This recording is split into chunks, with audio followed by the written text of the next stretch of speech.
নিৰ্দেশনা 1 আগষ্টৰ পৰা পুনৰ পাঠদান কাৰ্যসূচী আৰম্ভ হ'ব সমগ্ৰ ৰাজ্যৰ বিদ্যালয় মহাবিদ্যালয়সমূহত।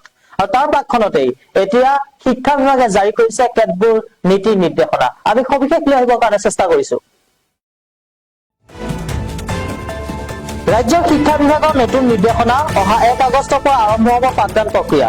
বিগত এমাহ গৰমৰ বন্ধৰ পিছত আকৌ নতুনকৈ পাঠদান আৰম্ভ হ'ব সমগ্ৰ ৰাজ্যৰ শিক্ষানুষ্ঠানসমূহত। কিন্তু এইবাৰ কিছুমান নীতি নিয়ম নিৰ্দেশনা জাৰি কৰিছে ৰাজ্যৰ শিক্ষা বিভাগে। বিশেষকৈ গুৱাহাটীৰ সমৱৰ্তী শিক্ষানুষ্ঠানসমূহলৈ জাৰি কৰিছে এই নীতি নিয়ম। 1 আগষ্টৰ পৰা 7:30 আৰম্ভ হ'ব পাঠদান। নিম্ন প্ৰাথমিক বিদ্যালয়ৰ পাঠদান ছুটি হ'ব 11:30 আৰু মাধ্যমিক বিদ্যালয়সমূহৰ পাঠদান চলিব 1 বজালৈ। এই নীতি নিয়ম জাৰি কৰিছে ৰাজ্যৰ শিক্ষা বিভাগে। আপোনালোকক পুনৰবাৰ জনাইছো, ৰাজ্য শিক্ষা বিভাগৰ নতুন নিৰ্দেশনা জাৰি কৰিছে। অহা 1 আগষ্টৰ পৰা আৰম্ভ হ'ব পাঠদান প্ৰক্ৰিয়া।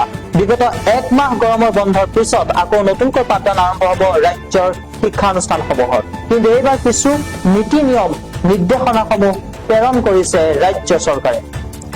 বিশেষকৈ 1 আগষ্টৰ পৰা 7:30 আৰম্ভ হ'ব পাঠদান আৰু নিম্ন প্ৰাথমিক বিদ্যালয়ৰ পাঠদান সময় হ'ব 11:30 আৰু মাধ্যমিক বিদ্যালয়সমূহৰ পাঠদান চলিব 1 বজালৈ।